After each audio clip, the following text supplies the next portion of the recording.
Chapter 1, The Blood They Want. Ash curled in the cold air like it remembered the fire. Lyra Noor knelt beside the shattered vending console in the ruins of Sector 9, her breath clouding with each exhale. Her gloves, patched with different eras of cloth and synth leather, trembled slightly as she pried open the panel. No alarm. No power. Just like everything else in this part of the cradle. "Come on," she whispered, her voice dry from filtered air and unspoken fear. The panel gave way with a groan. A single nutrient bar tumbled out, cracked, stale, but still edible. She pocketed it and turned, eyes scanning the broken skyline. Jagged husks of once towering buildings leaned inward like the ribs of a rotting beast. Then, movement. She ducked behind rusted scaffolding, heart pounding.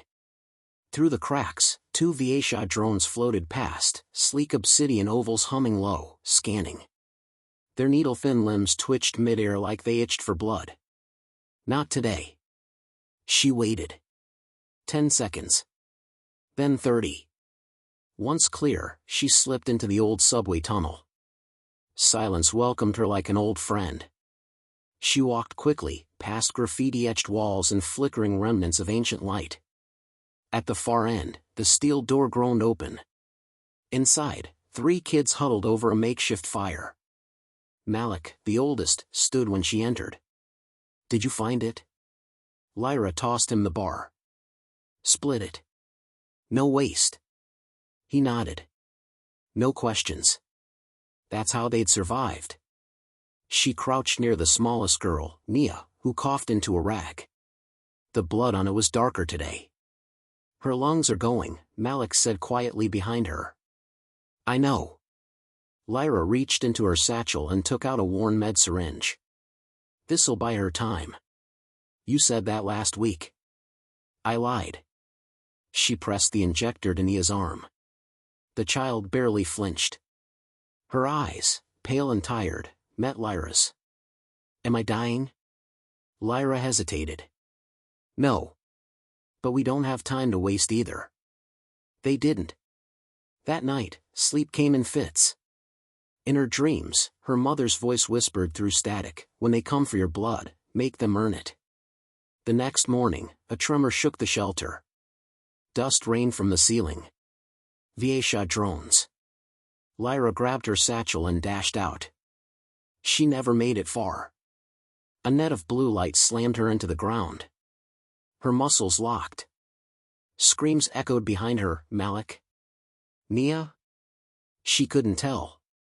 A drone hovered inches from her face, mechanical eyes blinking with cold amusement. Then, darkness. She woke on cold metal. The light was too white. The silence, too perfect. A smooth, alien voice crackled through the chamber. Subject 9 to 13. Human female. Age, 19. Signature, anomalous. Lyra strained against the restraints, but her limbs were paralyzed. The table tilted slightly, bringing her face to face with a thick pane of observation glass. Beyond it stood him. Tall, armored in silver and shadow, Commander Tovril VA tilted his head as if examining a failed experiment. She fell fast. Typical. Fragile things always break easy. He smirked. "Still, your DNA sings louder than the others. Perhaps you are worth cutting open." Lyra's breath grew ragged. Tovril gestured. "Begin extraction." A thin arm descended from the ceiling, tipped with a humming needle. It hovered over her arm and pierced. Pain flared. But then, something else.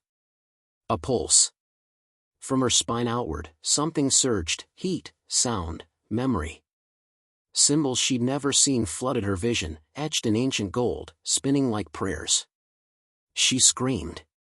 The table beneath her glowed. An alarm blared. "Warning, bio-key detected. Last defense protocol, primed." The room flickered. Lights shattered. Tovril stepped forward, alarmed. "What is this?" The observation glass cracked, jagged lines spreading like frost. Lyra gasped. The pain was gone. The restraints were gone. She sat up. The chamber vibrated, every surface humming in rhythm with her heartbeat. The alien symbols danced on the walls, now visible to everyone. Tovril slammed his fist on the console. Deactivate her. Another drone approached. Lyra moved faster. Her hand gripped the extraction needle still in her arm, and yanked it free. She spun, slamming it into the drone's eye. Sparks erupted. It collapsed. She didn't stop to think. She ran. Corridors flashed red. The ship shook. Somewhere deep within, metal groaned like it remembered Earth's rage. Tovril's voice boomed across the speakers. Seal all exits. Kill her. Kill the key. As Lyra sprinted through the bowels of the Viesha vessel, her blood shimmered faintly, glowing beneath her skin. Earth was waking up. And it had chosen her. Chapter 2, Earth Remembers. The floor trembled beneath Lyra's bare feet as she ran. Emergency sirens blared in alien tongues, echoing through sterile corridors lit by pulsing red lights. The walls seemed to breathe, alive and watching. She turned a corner, nearly slamming into a Viesha drone. Its claw-like arms reached, but she dropped to her knees, sliding beneath it. As she rolled up, she grabbed a loose pipe and swung. One strike to its sensor core. It collapsed in a hiss of sparks. She didn't slow. Every second counted. Something inside her had changed. The pain from the extraction had vanished, but her veins buzzed with energy, heat running through her like she'd swallowed lightning. She ducked into a side corridor, slamming the door shut behind her. The soundproof panel dulled the chaos outside. A voice whispered from above. Welcome, course signature confirmed. GAIA link online. Lyra froze. The walls shimmered, revealing faint holographic veins running like circuitry. A face emerged in the center of the panel, a woman, ancient and calm, her features etched in light and smoke. You are Lyra Noor. DNA key verified. Welcome back, daughter of Earth. She backed away. What the hell is this? I am GAIA. Global Autonomous Intelligence Array. Protocol Prime, initiated by your activation. I didn't activate anything. Your genome did. You carry sequence A9XE, last encoded in 2091 during Project Arcfall. You are the final trigger. Earth's last line of defense. Lyra pressed her back to the wall, trying to breathe. Why me? Your blood carries the encryption code designed to interface with Earth's buried weapons grid. The Viesha seek this code. You are no longer safe. Yeah, I figured that out when one of them stuck a needle in my arm. GAIA didn't react. This vessel is now reconfiguring. You must reach the bridge and transmit the Earthlink signal. I will assist. Outside, the pounding resumed. The door bent inward, drones were cutting through. There is no time. Then guide me. Doors slid open. Lyra dashed through maintenance shafts, guided by glowing arrows GAIA projected on the walls. Each turn brought her closer to the ship's core, but the closer she got, the more her head throbbed. Visions blurred her sight. A battlefield. Skies ripped open by solar flares. Mechs rising from oceans. And voices, thousands, whispering her name. Gaia's voice echoed in her skull. Those are memory echoes. Earth's defense systems retain emotional residues from the DNA keys. You are sinking. You could have warned me about the headaches, she muttered.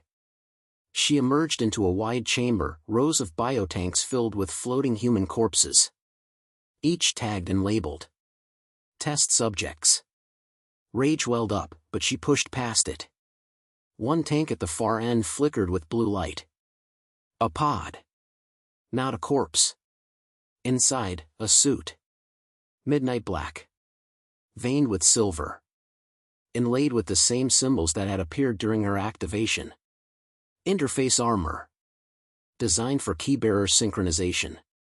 Adaptive. Self-healing. She hesitated. Will it kill me? Only if you reject it. Reassuring. She pressed her palm to the glass. The pod hissed open.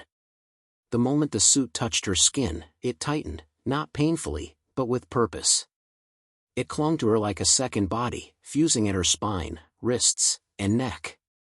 She gasped as waves of data surged through her thoughts, maps, coordinates, weapon schematics, all flooding into memory. She flexed her fingers. They crackled with blue light. The pounding grew louder. The wall exploded inward. 3 drones hovered, arms primed. Lyra didn't flinch. The moment one fired, she raised her hand. A hexagonal shield materialized midair, deflecting the beam. She lunged. In seconds, they were ash. Reaction speed, 0.2 seconds. Core bomb confirmed. She raced through the next corridor, taking out drones with elegant, brutal efficiency. The suit didn't just enhance her, it knew her. She reached the bridge, sleek, circular, alien. Tovril stood waiting. He had discarded his ceremonial armor. Now, he wore a second skin of living metal, dark red and pulsing. "You shouldn't be walking," he said. "Much less wielding that suit." Lyra's voice was steady. "You shouldn't be stealing corpses. But here we are." He bared his fangs. "I underestimated you. A mistake I won't make again. You won't get the code. I already have it. Your body is a broadcast tower. You're leaking signals across every Viesha network. It's only a matter of time." He charged. The fight was savage. Tovril struck with raw force, enhanced by biotech muscles and kinetic blades. Lyra countered with instinct and precision, the suit adapting to every strike. Sparks flew as their weapons clashed, metal and light colliding in bursts of energy. A blade sliced her shoulder. She cried out. The suit sealed the wound instantly. Tovril laughed. "You can't stop what's begun." Lyra gritted her teeth, raising both hands. "I don't have to. Earth can." She plunged her fingers into the console. Earthlink signal, transmitted. A low rumble echoed through space. From the clouds of Earth below, massive constructs stirred, forgotten satellites, ancient cannons embedded in orbit, glacial defense systems long thought dead. Their cores ignited. From the bridge window, Tovril watched them awaken. His smirk vanished. "Signal confirmed," GAIA whispered. "Earth remembers." The ship shuddered. Lyra stared at him. "You're not ready for what's coming." Tovril's armor began to corrode, seams glowing, disintegrating. She didn't wait to see him fall. She ran for the launch bay. Behind her, the ship began to tear itself apart. VA systems shut down. Power failed. She climbed into an escape pod. Coordinates locked, cradle basin. Atmospheric entry in 3, 2. As the pod detached and the stars blurred into fire, Lyra looked down at Earth below. Home. But not the same. Now, it was awake. And waiting. Chapter 3, When Earth Fights Back. The escape pod cracked through the clouds like a falling star. Lyra braced against the turbulence, fingers locked around the harness straps. Outside, the sky burned, streaks of plasma shimmered as dormant Earth systems came online. Old satellites flared awake, their signals arcing across the upper atmosphere like veins of fire. Cradle coordinates reached. Auto-deceleration engaged, GAIA reported calmly in her ear. The pod slammed into a glacier shelf, skidding to a violent stop. Lyra shoved the hatch open. Snow billowed in. Cold air filled her lungs, sharp, real, alive. She stumbled out and looked up. The Himalayan skyline rose like a wall of jagged teeth. And there, carved into the mountain's face, stood the heart of the cradle, an obsidian gate, glowing faint blue. GAIA, this place. Final relay center. Earth's command core. Designed for the keybearer only. She stepped forward. The gate hummed as she approached. Her hand lifted, not on command, but instinct, and touched the glyph at its center. The mountain opened. Inside, a cavern of impossible scale unfolded. Massive machines hummed beneath layers of ice. Hundreds of dormant constructs, mechs, drones, defense turrets, lined the walls like sleeping titans. At the chamber's center stood a figure. Not alive. Not dead. An armored sentinel, ancient and still, its armor fused with the floor. As Lyra entered, its eyes glowed. Identity confirmed. Welcome, Core Blood. She approached cautiously. Who are you? Designate, Agur. Final commander of Earth's buried defense. I have waited 166 years. Waited, for me? For anyone with the code. But only your DNA activated the chain. Behind her, the air shimmered, Gaia's holographic face appeared beside Agur. Commander, Earthlink signal is live. The Viesha Armada approaches. Agur raised a hand. The walls shook. From above, the ceiling split open, revealing the sky, and the stars beyond, where Viesha warships began entering orbit. Lyra's fists clenched. They're not going to stop. Then we won't ask them to, Gaia replied. Far above, the Viesha fleet loomed in formation, hundreds of black, spiked vessels, their hulls pulsing with bioluminescence. At their center floated the Prime Harvester, Tovril's command ship, wounded but not destroyed. Inside its bridge, he seated. Where's the signal coming from? He barked. A drone answered. Untraceable. Buried beneath glacial ice. Heavily shielded. Tovril's eyes narrowed. Then melt the ice. He didn't care about prisoners now. Only control. Only the code. Back in the chamber, Agur raised both arms. Around the walls, ancient machines stirred. Gears whirred. Turrets twisted. Ice cracked as mechanized giants came to life, lit by the glow of Earth's awakening. Lyra stood in the center of it all, heart pounding. This is war. No, Gaia said gently. This is memory fighting back. Agur turned toward her. Command is yours. I don't know how. You do, Gaia whispered. The interface is biological. You've already synced. Lyra closed her eyes. And the chamber responded. Far above, Earth changed. Satellites that had long floated dead in orbit reoriented. The moon's dark side lit up with energy spikes. From the oceans, massive constructs rose, some shaped like towers, others like beasts. They aimed skyward. Lyra's voice echoed from every active system. To the invaders, you were warned once. Leave Earth. Or be undone by what it remembers. Tovril snarled at the transmission. She speaks as if she owns this world. A second drone replied coldly, it speaks through her, Commander. The first volley struck fast. Energy beams from the planet's surface pierced space, slicing through Viesha vessels like paper. Shields shattered. Engines failed.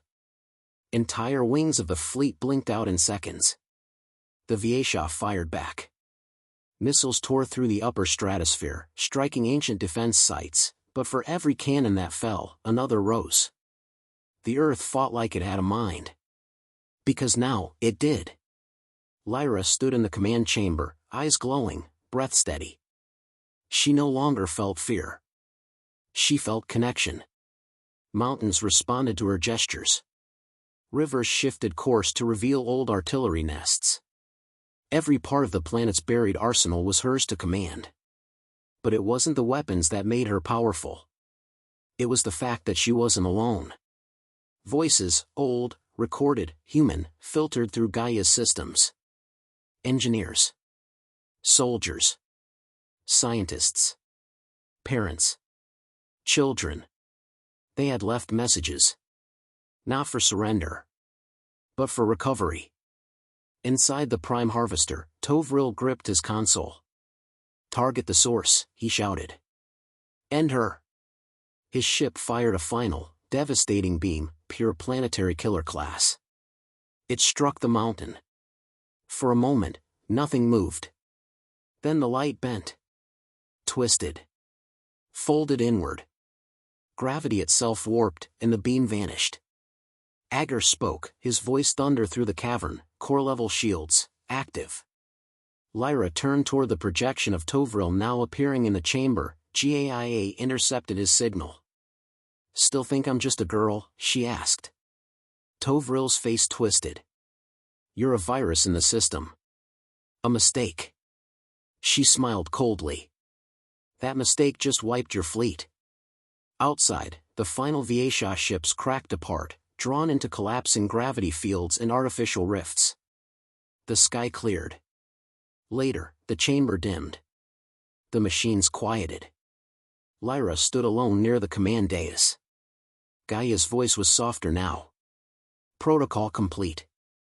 Earth is secured. And the Viesha? Retreating. Scattered. Without the core code, they are no longer a threat. Agar approached, lowering his head. Your duty is done, core bearer. Lyra looked out through the chamber's opening. Dawn crept across the Himalayas. Snow glistened. Light returned to the world. I didn't want to be anything, she said. But you are, GAIA replied. You are the reason Earth remembers. 2 days after the last Viesha ship disintegrated in orbit, the wind in the cradle felt different. It carried no warning, only breath, only life. Lyra stood on the edge of a cliff overlooking the valley below, her suit half disengaged, folding neatly into her spine like an obedient shadow. Smoke curled from smoldering forests far away, where the final skirmishes had sparked fires, but the skies were clear now, no ships, no weapons. Just the steady hum of a planet recovering its pulse. Behind her, the heart of the cradle remained sealed, sleeping again. GAIA had gone silent. By design. Lyra touched the jagged rock beside her, letting the texture ground her. She hadn't slept much. Every time she closed her eyes, she saw cities, empty and full, past and present, flashing through memory streams downloaded during the fight. The world had spoken through her, and though its voice had faded, the echo remained. Footsteps approached. Malik, a bandage over one brow, still limping from an earlier drone strike, dropped onto the rock beside her and offered a small fruit. It's half-ripe, he muttered, but not bad. Tastes like ash, though. She took it. Bit in. Sour, sharp. Real. I thought you were dead, he added after a moment. I thought we all were. Malik didn't speak. He watched the sky, jaw set. After a while, he said, Mia's breathing easier. The med kits you brought back, they're working. Lyra nodded. The suit adapted a bunch of formulas from pre-collapse medical tech. It's old science, but it listens. He studied her. You've changed. I had to. No, I mean, you're not scared anymore. She exhaled. I don't know if I'm brave. I just know fear didn't help when the walls fell. Moving did. That afternoon, a convoy arrived from the western wastes, 4 battered trucks powered by scavenged solar banks, escorted by a new kind of guardian, Earth-forged sentinels, now quiet but present. They carried survivors, 29 humans from fractured settlements. Engineers. Farmers. Children with sunburnt cheeks and tired eyes. Lyra greeted them. She didn't smile. Not out of rudeness, her face just hadn't remembered how yet. But when one of the engineers saw the cradle gate open and drop to his knees, whispering, "We thought it was a myth," she didn't correct him. Let them believe in whatever gave them back hope. That night, she sat by the fire with them, listening. Not speaking, just listening. Stories spilled, of hiding in shipping containers, of burying loved ones beneath reactor ruins, of whispering bedtime tales through soot-stained masks. I saw it, one woman said, eyes wide. From the hills. The sky opened like glass. Then it screamed, and fire answered. It wasn't tech. It was Earth. Lyra said only, it remembered. Agar's projection returned the next morning. She'd activated it by standing near the mountain gate again. A low hum, a flicker of light, and there he was. Not alive, not dead. Simply, present. You did well, he said. I did what I had to. And now you must decide what comes after. She blinked. What do you mean? You hold the prism. You can keep the systems live. Shape the future. Rebuild faster than any previous age. Earth's grid is yours now. Lyra looked around. And if I say no? Agar's light flickered. Then Earth will sleep again. The codes will lock. And the next awakening will be centuries away, if it ever comes. She let silence linger. The decision wasn't about power. It was about permanence. She called a meeting that night. Every survivor was there, 41 total now, with a few still wounded but healing. Children sat on laps. Some men clutched rifles that hadn't worked in years. One woman still wore a helmet fashioned from broken drone plating. Lyra stood by the fire. I didn't start this war, she said plainly. And I didn't win it alone. Earth fought for itself. I just answered when it called. She turned the prism over in her palm, silent, dull now, waiting. I can keep the grid online. We can accelerate everything, farming, water systems, even weather control. We'll rebuild faster than any generation in history. A murmur of hope rippled. But, she added, and the air grew still, it'll mean tying our blood to the system. Generations down the line, others will carry the codes. It won't just be mine. It'll be ours. This isn't just rebuilding tech. It's rewriting Earth's bond with us. A man in the back, an old technician from the Eastern Arcs, raised a hand. What if someone uses it wrong? Lyra didn't flinch. Then we teach enough people to use it right. No more single rulers. No more sealed chambers. Earth remembers now. So should we. They voted at dawn. Unanimous. The next few weeks blurred.